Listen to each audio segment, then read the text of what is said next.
Hey everyone, this is Eran Stern with another BCC tutorial. In this episode, I'm going to share with you some of my favorite new transitions that comes bundled with BCC 9. I'm also going to show you the usage of the new BCC Lens Correction if you're working with GoPro materials. I'm working inside Premiere Pro CC, but those effects can also work inside After Effects, Avid Media Composer, Final Cut Pro 10, Sony Vegas, and also there is a new support with version 9 for Nuke and DaVinci as well. Now, all the videos that you are going to see here, for what it's worth, were shot using the Panasonic Lumix GH2, and few shots were shot using the GoPro Black Edition. Those shots are courtesy of my friend Tzachi. He took them on his family trip, and you will see what I mean in a minute. They were shot from a railway, which is a cable car that hangs down the hill.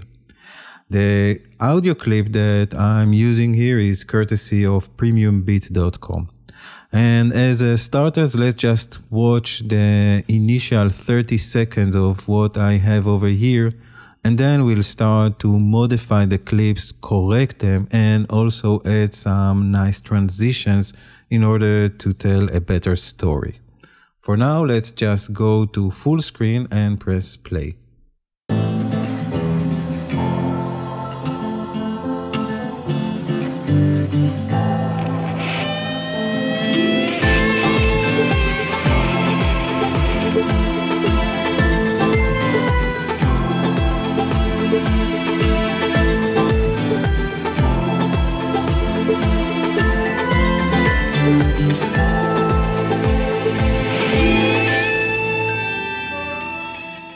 Okay, as you notice, there are a couple of challenges that we need to solve. Some of the shots are working quite nicely, others need our attention. I'm going to mute the sound for now. Let's start with the first shot. I'm also going to zoom in so we can see that we have this FX badge on some of the clips. For example, this one already have the BCC three-way color grade. So I move the gamma just a touch to the upper left area in order to match it to the other shot. I've also added the BCC brightness and contrast effect, and this just helps to bring the shots more closer together. So this one and this one now looks much better. Let's move onward. Here we see that we have this problematic GoPro distortion that we need to attend. And also this shot also have a three-way color correction. So I'm just going to enable it just so they will match to one another. I think that in terms of color correction, this is it. Now let's try to solve the distortion that we have over here. So I'm going to the effects and presets, and I'm just going to start to type the word lens in order to isolate the new BCC Lens Correction, which is under the image restoration category. I'm just going to take it and drag it on top of this funicular shot and let go. And you will see immediately that it applied its default correction. Now you have a couple of presets that you can choose from, so you don't need to settle with the default. You can also test other stuff like fisheye strong, or maybe GoPro medium or GoPro narrow. But I found that in this case, actually the default correction is working quite nicely. So this is actually a one-click effect which helps you to solve this problem and actually make this shot usable again. Just so you see the before and after, this is how it looks before and this is how it looks now. Let's go and apply the same effect also over here, and you can see immediately that it straightened the whole shot and also removed the distortion that was part of the image over here. Here in the last shot, we see the mountain has a very obvious bulge effect Once again, I'm going to apply this correction and you will see that it will fix it and make it look much better. Now, if there is a need, you can always return to the motion tab, and we see that we have over here some kind of a leftover. I'm just going to try to scale it until it will leave the screen. So in my case, 116%. Now this will of course have an effect on the pixels. So we could try to bring some of the sharpness back with the new Magic Sharp effect. So I'm going to apply the Magic Sharp after the lens correction. And I just want you to see the before and after. So I'm going to switch to full screen. This is the after result. And then I'm going to turn it off so you can see the more muddy version, which has less features and less details. Now, of course, you can turn it on and off. Let's go to 100% so you can get a sense of what it does. And play with the sharpening amount as much as needed. You can also set the threshold so you can actually play with those values and see what works best. As always, you have a couple of presets that you can choose from so you can get the most out of this effect. I'm actually going to return it to the default mode. Make sure it's back to its original fit to window, and then turn it off and on again. So even in circumstances like this, when we blew up the shot, when we scale it above 100%, we can still see that thanks to the Magic Sharp, we can still preserve a lot of details and bring it back to life. Okay, now let's add some transitions between those shots in order to spice up the whole edit. I'm going to go to the beginning, and then under the video transitions category, I'm going to open up the BCC 9 transitions. Now there's a lot to choose from, and the list just go on and on. So I highly recommend to get yourself a trial copy and actually test it on your own machine. These unique transitions are actually working in their native form inside Premiere Pro. I'm just going to share with you a couple of my favorite without any particular order, but I highly recommend for you to test it on your own. So I'm just going down until I'm going to see almost the last one, the Bcc Vignette Wipe. I think that this should be a nice way to start our movie. So let's just zoom in and drag the Bcc Vignette Wipe to the cut between the black frame and the first clip that we have over here. And let's just play it and see how it works with the default settings. And I think it works pretty nicely. However, if you do like, you can press on the effect, and on the effect controls, you have all the options for changing it. So you can actually add a couple of extra stuff. And every time that you are selecting this effect and standing on top of it, meaning the video head is on top of the effect itself, you will get a heads up display which will show you all the animation tuning. So you can actually not only control the effect itself in terms of its softness and its radius, but you can also control the easy ease in and easy ease out just by playing with those handles. Now in this case it doesn't really matter because it is at the beginning of the shot, but I'm going to show you an example in a moment where you really want to tweak those. For now, let's move on and add another one of my favorite, and this will be the blur dissolve. So I'm just going over here, and this is actually the second in the list. I'm just going to drag it from here to there. And let's just play it from the beginning. I'm going to turn on the sound and see what we are getting.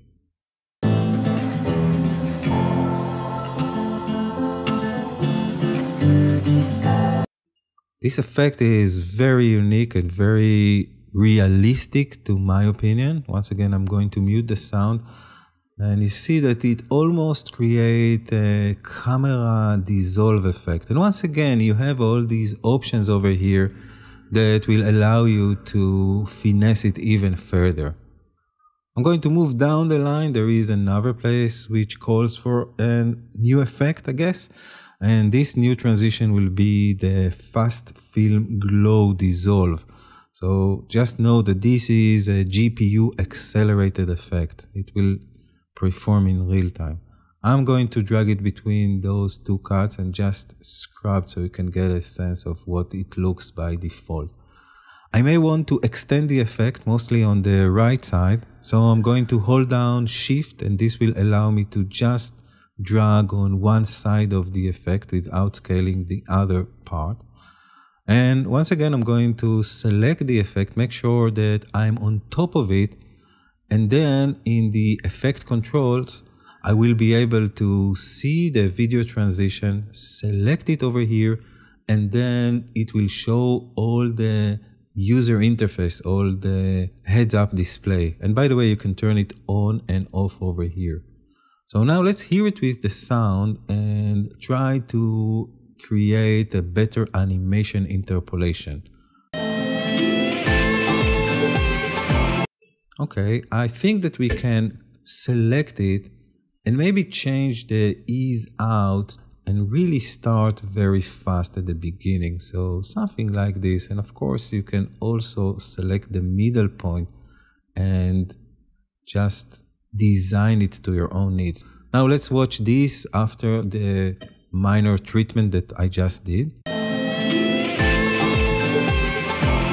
And I think that this looks much better. Once again, I think that I'm going to just lower the easy out part, maybe just play with the easy in. You can also play with the duration of the whole effect. So if you want to make it a little bit more pronounced, let's say something like this, there is also the option for this dissolve duration graph. I'm also going to reduce it. So just a couple of pixels. And once again, I'm holding Shift in order to control just the left part or the right part of the transition. And let's see it once again.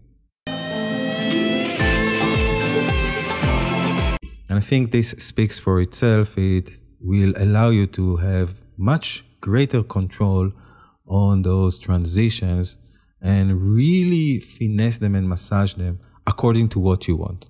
Now let's just drop a couple of more effects which are one of my favorites. For example, the BCC Raise Dissolve is always working very nicely. Once again, I'm going to mute the sound so you can get a sense of what this will do.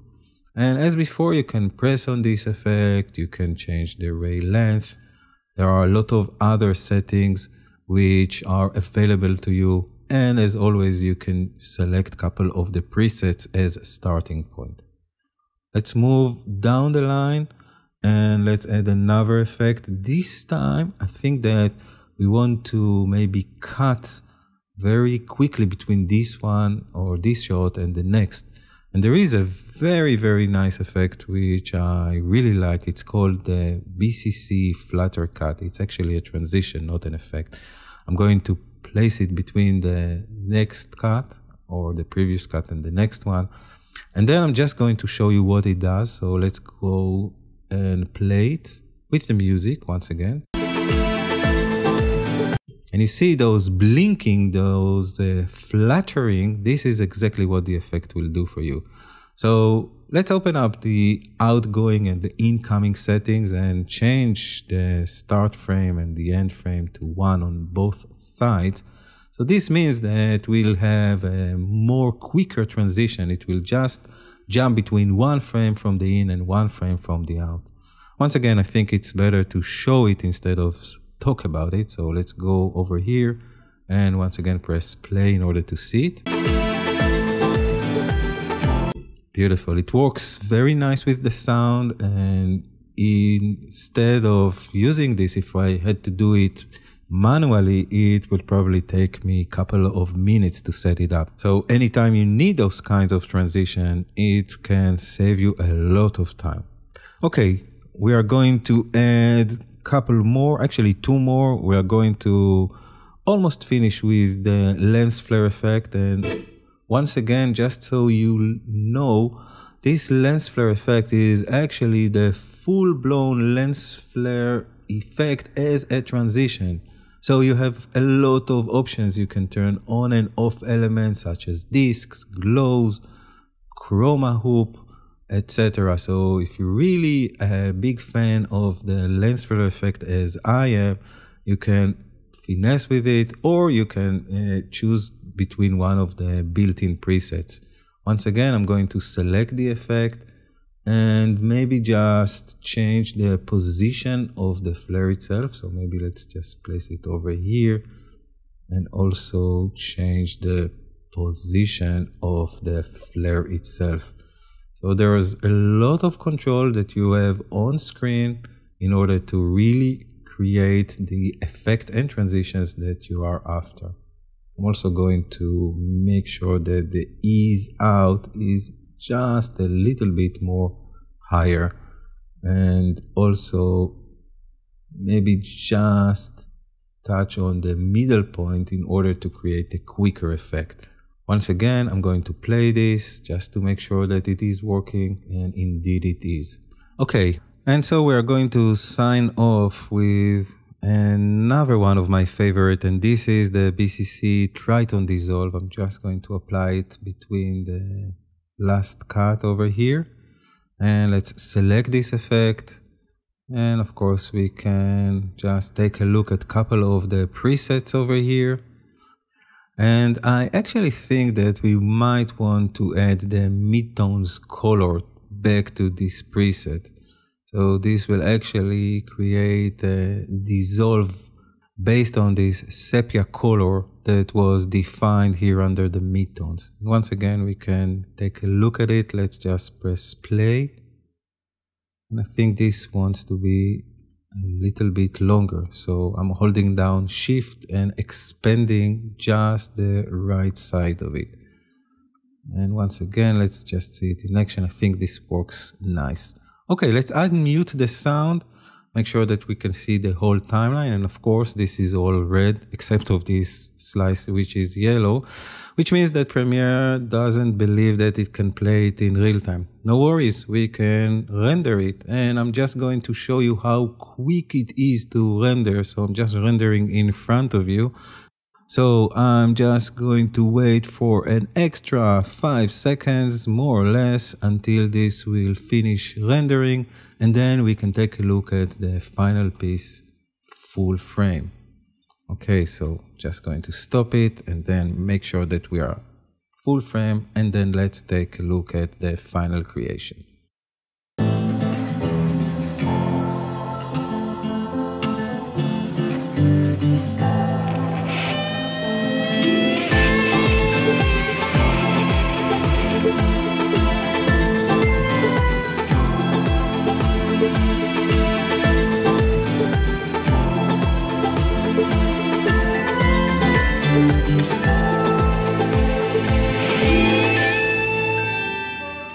We've managed to take this very basic timeline and give it more life and more spice, all using the native transitions that are coming with this package. Hopefully this was useful for you, and until next time we'll meet, this is Eran Stern from Stern FX for Boris FX, and I want to thank you for your time and wish you a very creative day. See you soon.